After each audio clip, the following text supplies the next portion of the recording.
Family and fellow soldiers, I'm the Professor, and this is the Moment of Truth. In a recent segment on MSNBC, Ari Melber, who has got to be the corniest man in white media, did an interview with James Carville, the Cajun Skeletor. Ari and that wrinkled-up racist talked about how Fox is getting sued, again. Now, that was the majority of the video, how Fox made all these reckless accusations against so many people who it turns out are actionable in court, and Fox has been forced to pay up. But at the very end of the video, Carville gets serious for a moment and talks about how Democrats shouldn't be celebrating, because the 2022 midterms actually showed how soft the Democrats' voter support is. And, there was a big story I read today about the Pew analysis of the 2022 returns, and Democratic turnout was not good. We got to get that through our head. We had poor 2022 turnout, and we had particularly poor black turnout, and we better get under the hood and figure out what's causing this, because it is a problem. And for whatever reason, it's not discussed sufficiently enough. But I think this huge thing will bring it to the forefront. Now, how very interesting that is, isn't it? That's certainly counter to what we've been told about the 2022 midterms. This is counter to what Democrats have been saying for the last 8 months, and the white media. They told us all that the Republicans' red wave of 2022 was stopped by all the voters in America. But Carville is admitting that was a lie. Black voters were the ones who stopped it. And even so, that black voter support was weak. And we know it's black voters because whenever the white media or the Democrats drill down on who turned out to vote, they always talk about black voters. So the lies about Latino voters making the difference, that's not true. Latinos vote Republican. Asian voters, same thing. Liars like Ted Lieu and Andrew Yang can lie all day long with phony claims that Asians made the difference in Georgia. Asians are more numerous in California and can't even make an electoral difference there. So Carville said the quiet part out loud. Turnout was down in 2022, regardless of the Republicans' losses. And as everyone in politics knows, in the U.S., low voter turnout favors the Republicans. That's why you see Democrats running around every election cycle with their hair on fire, especially during the midterms. Democrats needed black voters to turn out in the same numbers as 2020 so that they could hold on to both houses of Congress. Why is that important? Because Republicans can influence policy in the House and hold so-called political hearings where they make endless accusations for the cameras. And here Carville is saying black voters aren't turning out, but acting like he can't figure out why. Notice that? We better get underneath the hood and figure out what's happening. Well, perhaps it's the mechanic that we should be blaming, half-brain mechanics like Carville. After all, isn't this guy supposed to be some sort of political guru?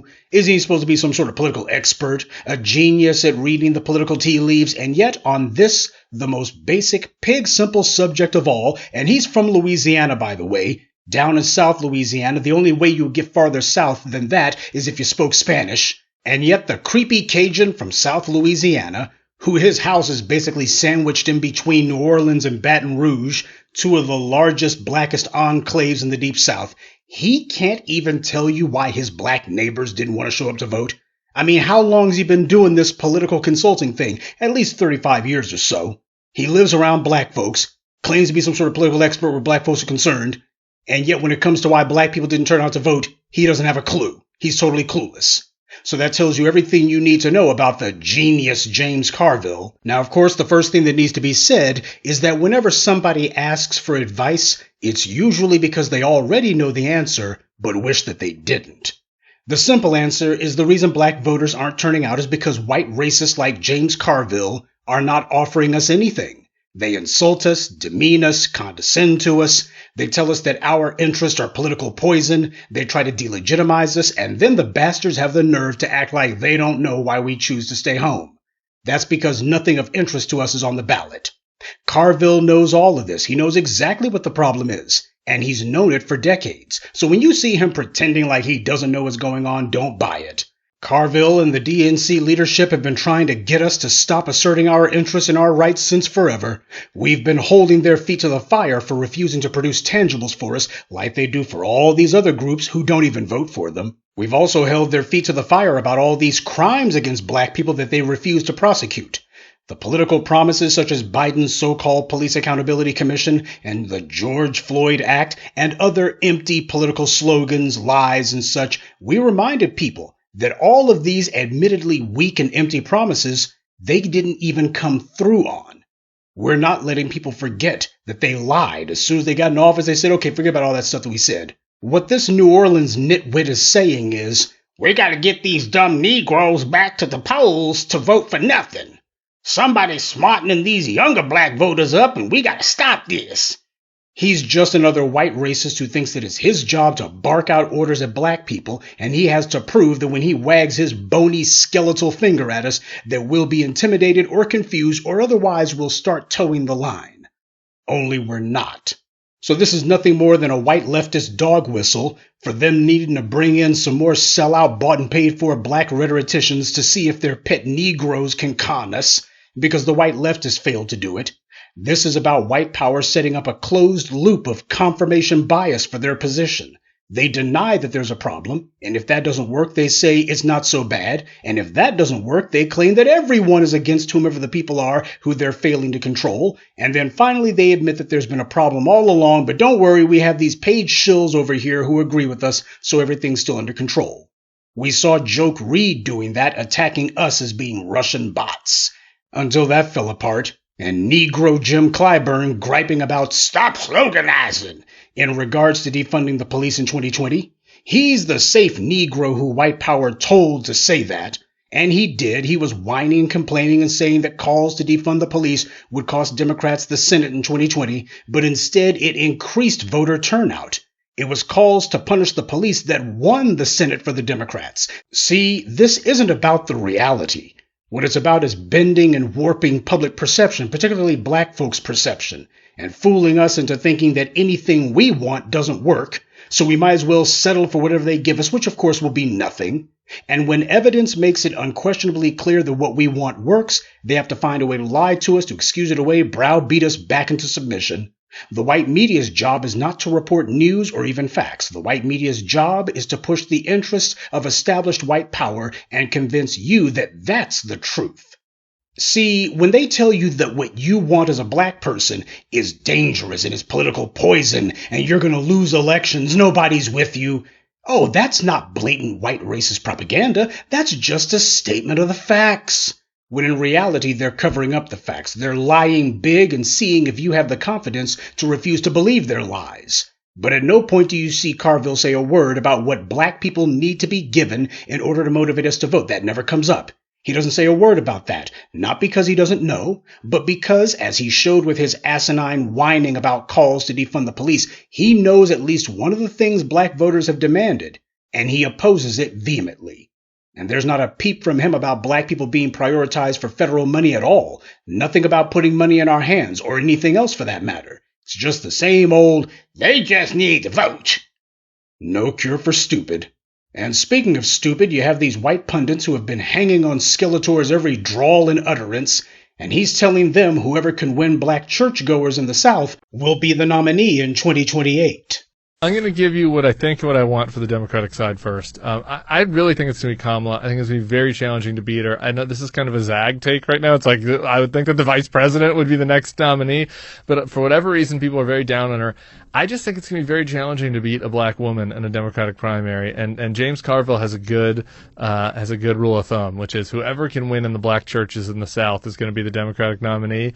And who's going to beat her down there? I just don't know. I don't see it. And of course, these white leftist operatives, they just love the sound of that because to them what that says is we're going to get to have the power and get to be able to raid the treasury for ourselves and give ourselves all these goodies, and we can get it for free because these dumb Negroes will support us no matter what. They'll support us for nothing. Now, first of all, this shows how behind the times that James Carville is, that he's giving out this advice in 2023. He's depending on the black baby boomers and single black mothers who are basically married to the church. That's what he's really saying. And secondly, Kamala Harris already tried to run for president. I guess these white leftists forgot about that. They also seem to have forgotten that she started her campaign in the South at Howard University, which is in Georgia. She went to the black churches for support. She went to the NAACP, National Action League, and a bunch of other do-nothing organizations. And what does she get for all of her shameless pandering to the same interest who James Carville says need to be pandered to? She didn't win a single damn primary. She was laughed out of the Democratic primaries. She was humiliated by Tulsi Gabbard, of all people, humiliated in Detroit. How the hell are you going to go to the largest, most populous black city percentage-wise in America, Detroit, and you're going to get clowned by Tulsi Gabbard, some woman from Hawaii who most of the folks over there in Detroit didn't even know who she was. But they know that they like someone checking Kamala Harris for all of that locking up black people that she did. See, the black voters may not have known everything about Kamala Harris's track record, but what they knew, they didn't like. And in the end, Kamala Harris was one of the first ones to have to throw in the towel. So what's this? I don't know who's gonna beat her. Man, everybody done beat Kamala Harris. Her stupid giggling, that's as off-putting and asinine as Ron DeSantis' big mouth guffawing. People don't take Kamala Harris seriously any more than they take Ron DeSantis. That's the reason why the Biden White House and the Democrats keep Kamala under wraps. They keep her hidden away more than they keep Biden hidden away. If the political bank shot they were playing for was to have her as Biden's VP so that they could lock up the black female vote, I'm not sure how much traction that got them, but Kamala already tried to run for president and she crashed and burned. Though you'll notice that neither Carville nor these Democrat operatives were talking about what black voters of either gender are going to get for their votes. See, we've already talked to Kamala Harris and she told us, I'm not going to sit here and say I'm going to do something that's only going to benefit black people. No! That's what she told us about our biggest demand, the most important demand, our reparations. Nobody's saying that black voters should get anything. This is the continuous narrative across the board. This is the consistent talking point that whether they be hardcore Democrat operatives or so-called online independents, this is the one line that they're all in agreement on. With everybody else, they would be talking about, well, if the Asians don't get this, if the Hispanics don't get this, if the Jewish vote doesn't get this, if the immigrants don't get this, then the Democrats are not going to get their vote. Nobody is saying that Democrats are going to lose unless black people get something. This is their attempt to totally ignore our interest, and they see Kamala as their best shot at an Obama 2.0, a biracial front person who occasionally will say she's black, but only if she's in front of black audiences. And then the other 99% of the time, she's not going to do anything for us, and she will attack whatever it is we tell her to do. So this black church crap is just them tripling down on getting Negroes who don't demand anything to come out and vote. For Carville and the Democratic operatives, this is 110% about turning back the clock. Carville attacked the very young black voters who turned out in 2020, without whom the Democrats wouldn't have the White House and wouldn't have had the Congress for the 2 years they had it. The Democrats were the ones who threw Congress away. Telling the young black voters to shut up and that their concerns about punishing the police were a bad thing, that's how they lost control of the House. Those old Negroes who Carville's hoping will turn out one more time in 2028, like hopefully they'll last a little bit longer. Hopefully they won't all be dead in the next 4 years. They're not the future. The young black voters are. But for Carville and the Democrats, black church-going folks represent exactly the kind of constituency they want. People who are compliant and won't make any demands. This little racist pustule Carville is taking refuge in his own imagination. Well, just before they ship Skeletor off to the boneyard, we're going to make sure he gets the wake-up call from hell. What's left of his would-be career will exist just long enough for him to be humiliated by the very young black voters who he attacked. And not 1 second longer. Good day, and be one. I'd like to take a moment to mention some of our contributors. T. Odom, Montrez Braxton, Jerlene Harris, Michael Gilmore, and Gordon Gates. Salute to them and thank you to everyone for listening, liking, and sharing this message. Black empowerment only exists because of you.